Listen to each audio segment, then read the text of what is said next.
This is the IELTS listening test.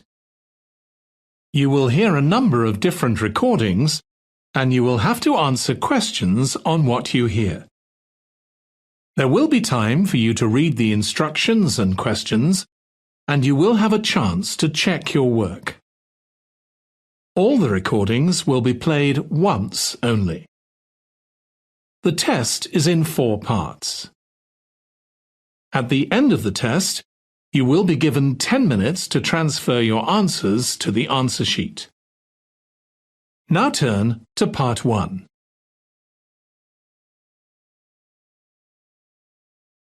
Part 1.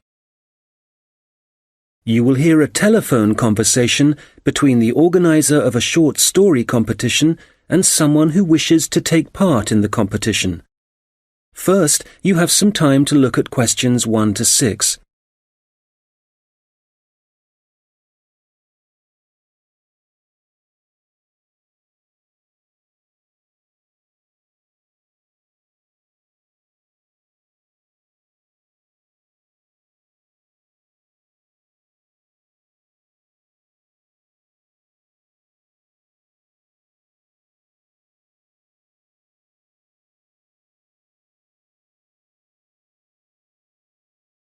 Good morning, Dave speaking.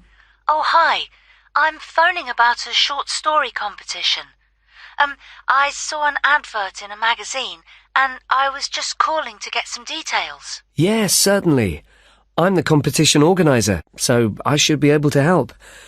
What kind of details are you looking for? Well, does it cost anything to enter? Yes, there's an entry fee of £5. Okay, that should be fine. It's a short story competition, so how many words is that? Well, we want to give people a reasonable amount of freedom, but the guidelines are around 3,000 words. Oh, that sounds quite a lot. Well, it's not as much as it used to be. We did have a limit of 5,000 words, but some people thought that was too many. So this year we've reduced it. Right. And does the story need to be about anything in particular? No, you can write about any topic you like. But the main point of the competition is that it has to have a surprise ending. Oh, I see. That sounds interesting. I don't think I've ever written a story like that before. Yes, it's something we've introduced for this year's competition. Right. I'm 18. Is there any age limit?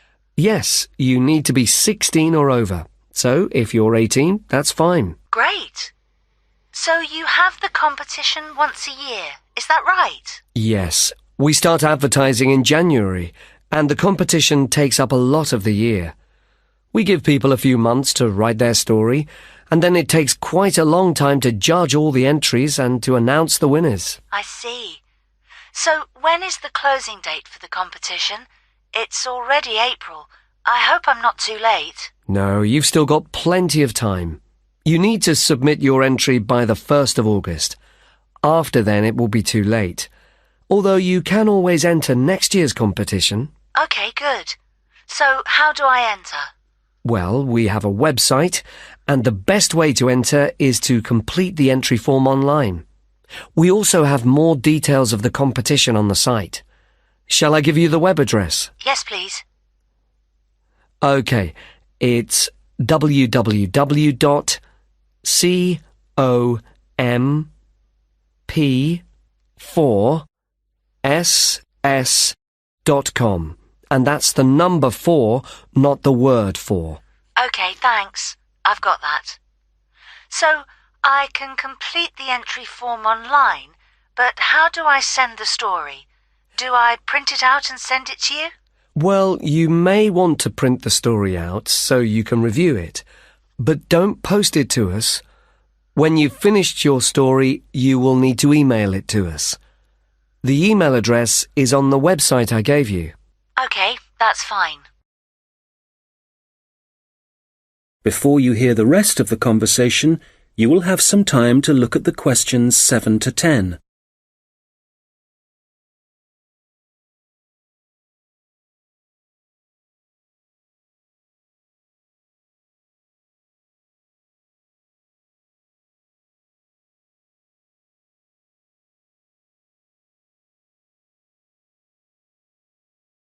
Now listen and answer questions 7 to 10.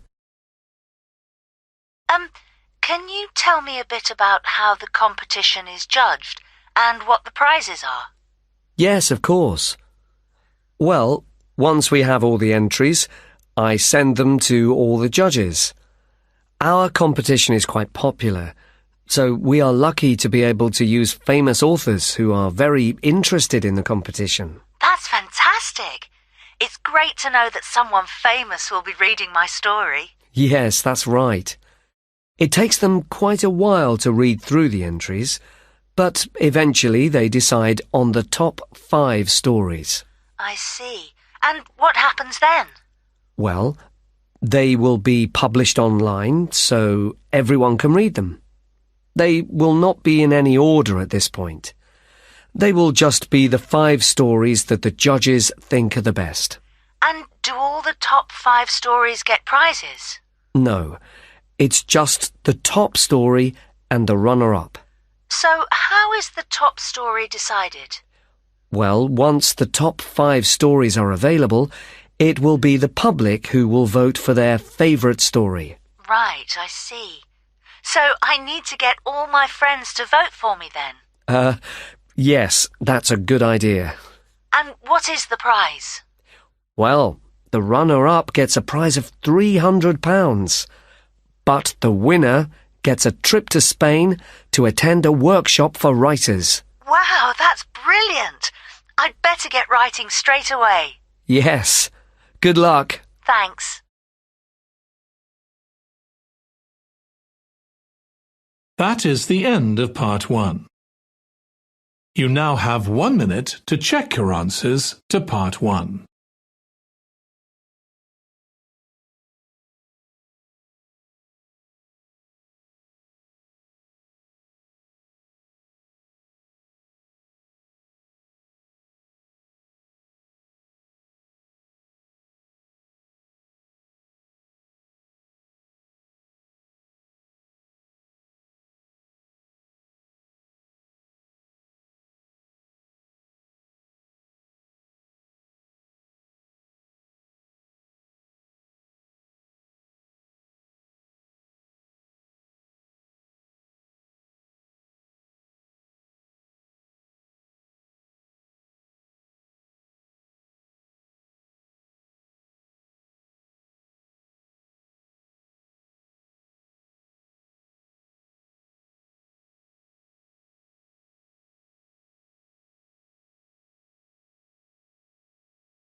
Part 2.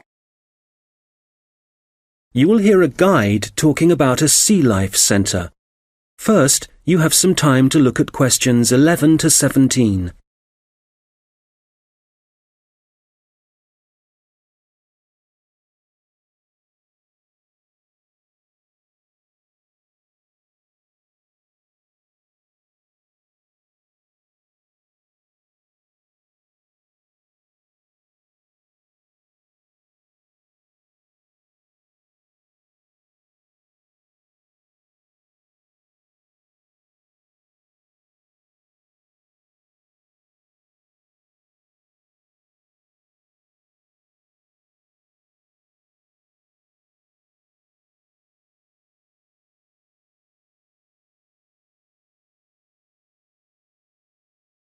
Okay, so hi everybody and welcome to the Sea Life Centre.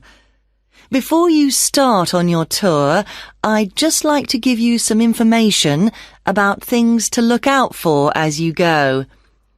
Well, first of all, I guess some of you may have been here before and may be surprised to see the name has changed.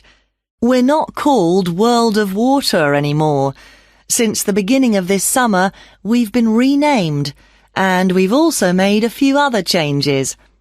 However, the main attractions like the aquarium, the crocodiles, the penguins and so on are still here.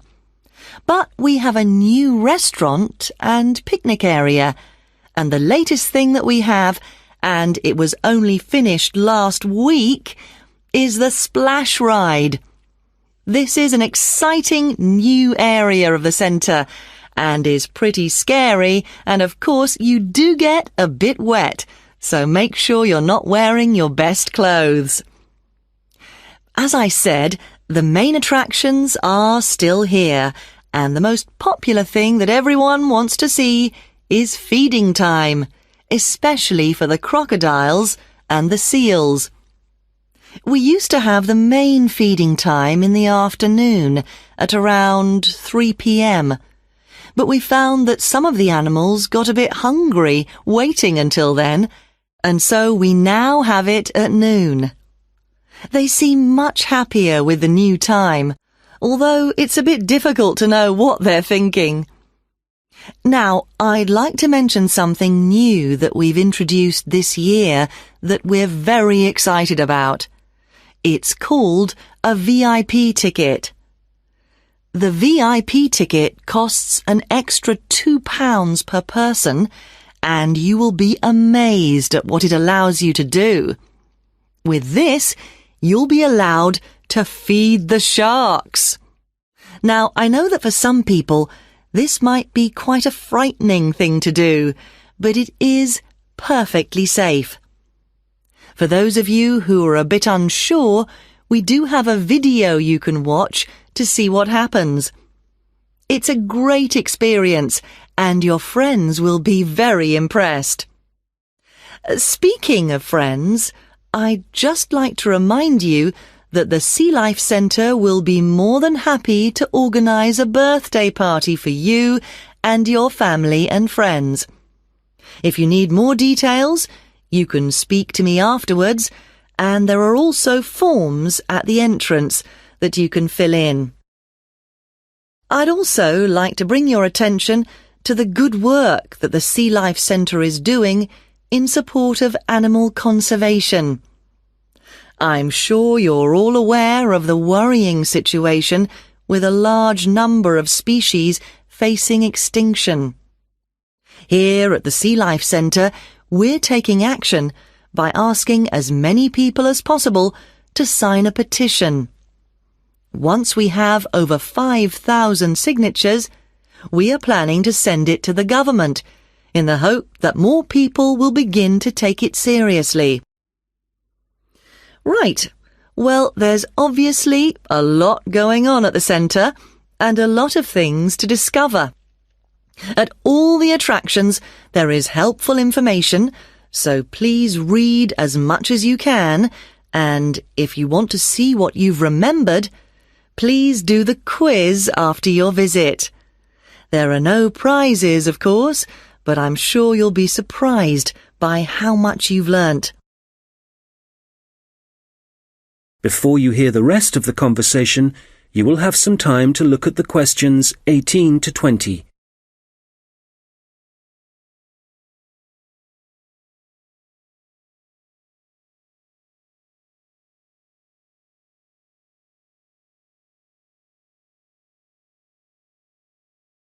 Now listen and answer questions 18 to 20.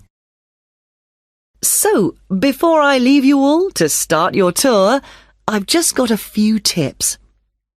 There are a large number of attractions, and you may not have time to see them all.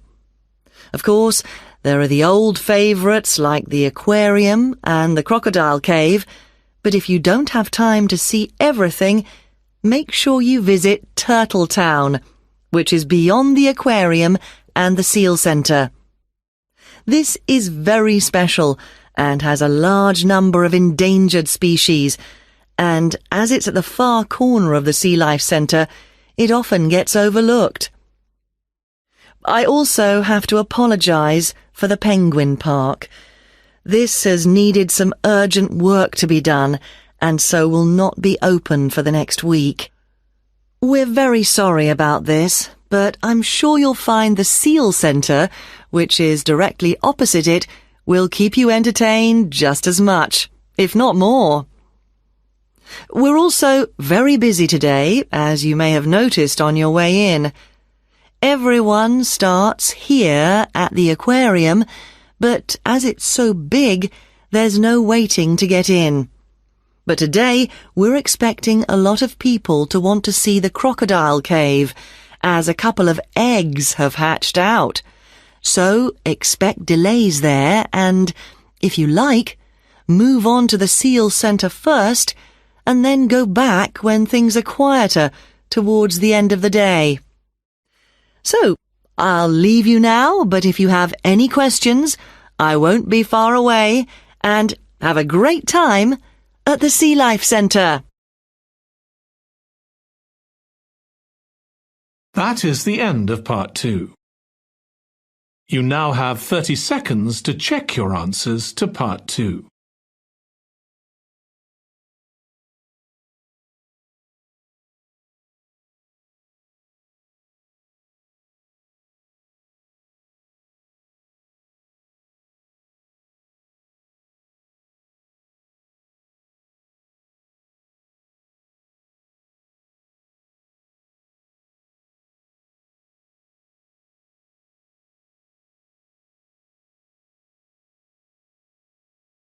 Part 3. You will hear two students talking about their university studies. First, you have some time to look at questions 21 to 26.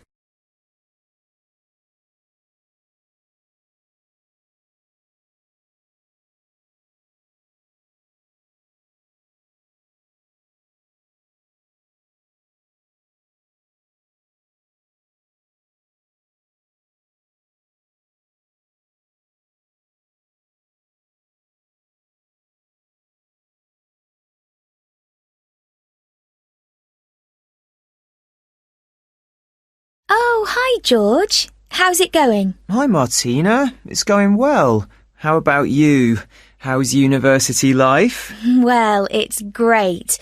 Apart from the studying, of course. Yeah, me too.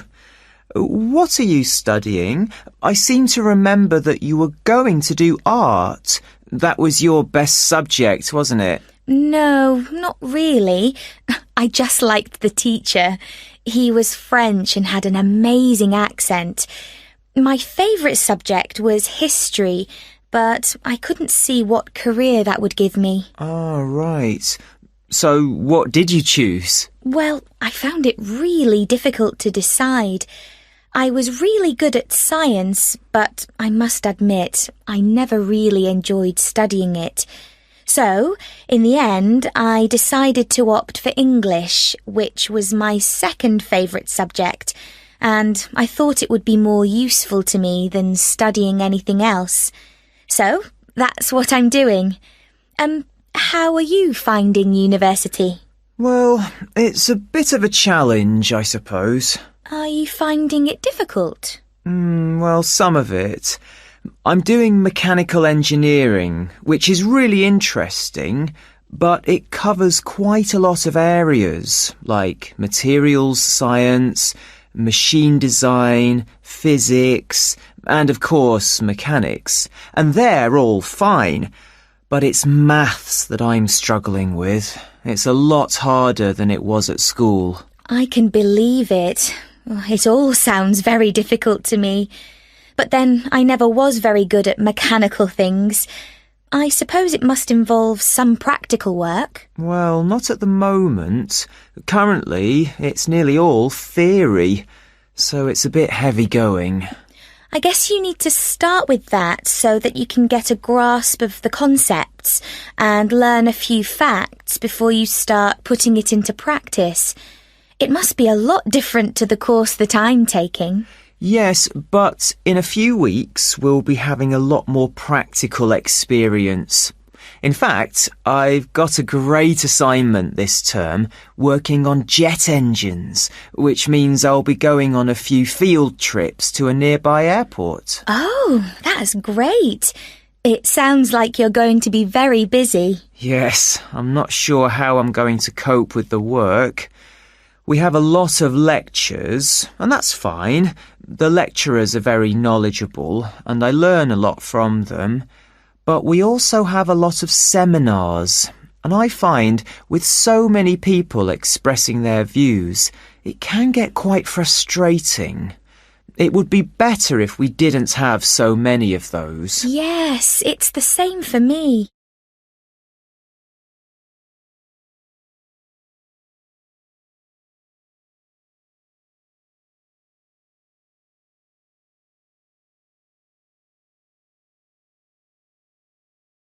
Now listen and answer questions 27 to 30. How are the students at your place? Well, I haven't really met anyone yet. They all seem a bit quiet. Perhaps they're working hard. They don't appear to be very studious here, but they are very friendly. I must say, I've been doing a lot of sitting around and chatting over the last week or so. Well, that's good. The only person I've spoken to really is my tutor. He's very approachable and seems to understand how difficult it can be starting university. It's good to have someone you can talk to, and he may help you meet other students. Actually, that doesn't bother me. I'm bound to get to know some people sooner or later. It's more a question of finding out what I need to do, where to go, and so on. I hope he can help me with that. Oh, I would have thought so. Well, we certainly have a lot of work ahead of us. It seems like a long time, doesn't it? Studying for 3 years. Yes, it does. But I'm sure it'll go quickly. You know, I'm really dreading the first assessment. Yes. For the course I'm doing, we have to hand our first one in at the end of next month. Really? So, have you got the topic yet? No, but we'll get it soon. I'm not sure how much we have to write yet. Not too much, I hope. I know what you mean. And it's hard to study, especially where I am now. Oh, where are you living? I'm living in a hall of residence. I thought that would be a good idea, as there'd be a lot of people around, but I'm finding it a bit noisy. I can see that I'm going to have problems when I really need to get down to some work. So, I guess you need to be somewhere on your own then? Yes. Well, I do like to have some people around me, so I'd prefer to live with a family somewhere, in a house not too far from the university. Well, good luck with that. Yes, thanks. And good luck to you as well. Oh, I have to dash now. I've another lecture in 10 minutes. Bye for now. Bye. That is the end of part 3. You now have 30 seconds to check your answers to part 3.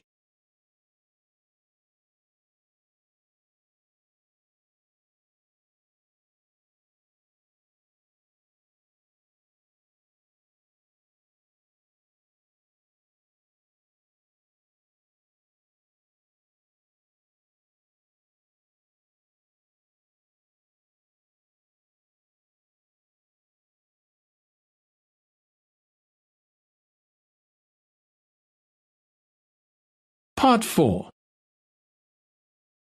You will hear someone talking about creating a presentation. First, you have some time to look at questions 31 to 40.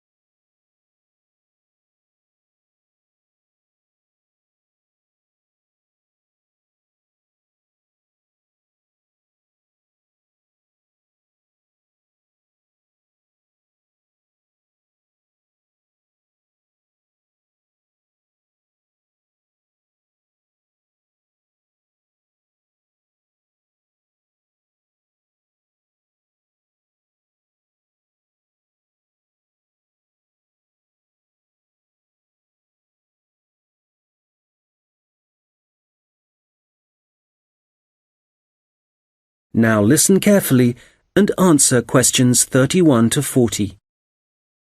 Hello, everyone. You've all been given an assignment for your sociology course, which will involve giving a presentation to the rest of the group. And so today, I'm going to be giving you a few tips on how to prepare your presentations.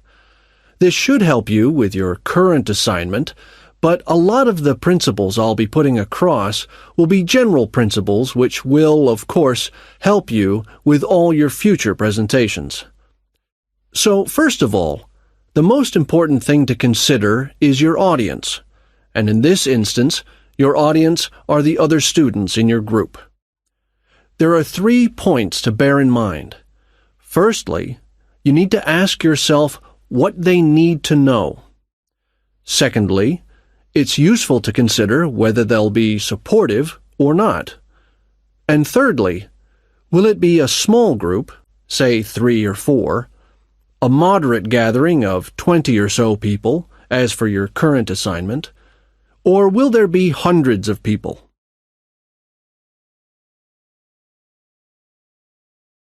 Having said all that, what I'm about to tell you will apply equally to any audience.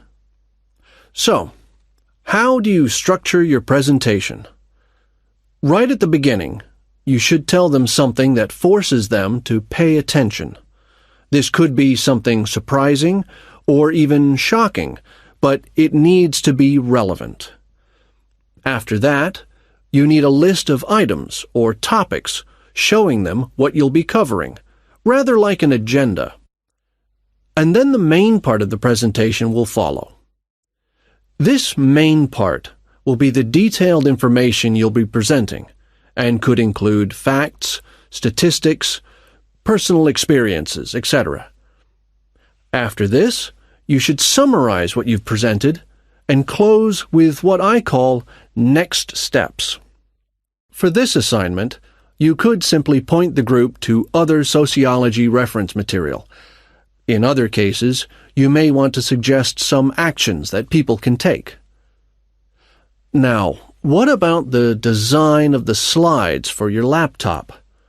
Well, the important thing here is to be consistent. You need to have the same type of font and use the same color and size for the same elements.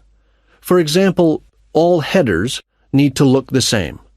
All bullet points need to be presented in the same way. And don't just stick to words. Bring the presentation to life by adding graphics. These could be in several forms, such as pictures, flowcharts, diagrams, histograms, and so on. And so, let's move on now to presenting. You have your presentation prepared, and you're ready to start. Well, it's important to give a good impression from the start. So take 3 deep breaths, look at the audience, no matter how frightening they may be, and be enthusiastic and energetic. As you go through the presentation, remember to provide some variety in the way you speak. So, for example, you can talk fairly rapidly for information that may be familiar, but then slow down for more unfamiliar sections. And change your tone as you speak. Don't keep it at the same level all the way through. As I mentioned, look at your audience. A good tip is to pick people out and look at them for around 5 seconds. Not looking at the audience gives the impression that you're either not interested in them or terrified of them. Looking too long at one particular person may make them feel rather uncomfortable.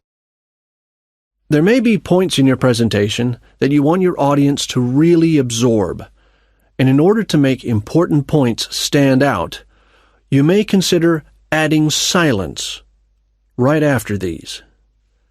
It will give people time to reflect on what you've just said. Also, you may be presenting complicated ideas or technical details, but try to keep everything as simple as possible. Use simple words and as few as possible. And be clear. If you say something like, "This appears to be," it implies uncertainty. So using weak verbs such as appears, seems, could be, etc., needs to be avoided. I'll just finish off with a few thoughts on questions and interruptions from the audience. You may choose to invite questions from the audience as you go, or ask them to wait until the end. Either way, questions should be encouraged, as it provides you with some feedback on how interested the audience is and how well they're understanding you. When a question is asked, you need to provide an answer that is as accurate as possible. So, initially, my tip is to repeat it. This will ensure you have heard it correctly and will give you a few seconds to gather your thoughts. Interruptions, on the other hand, can be unwelcome, and you may get them for a variety of reasons. It's likely, however, that there's something in your presentation that's unclear or confusing. So my advice is to reduce problems by reading through your presentation beforehand and predicting potential points which could cause interruptions. You may then want to change that part of your presentation, or at least you'll be prepared if someone does interrupt you. Now, do you have any questions?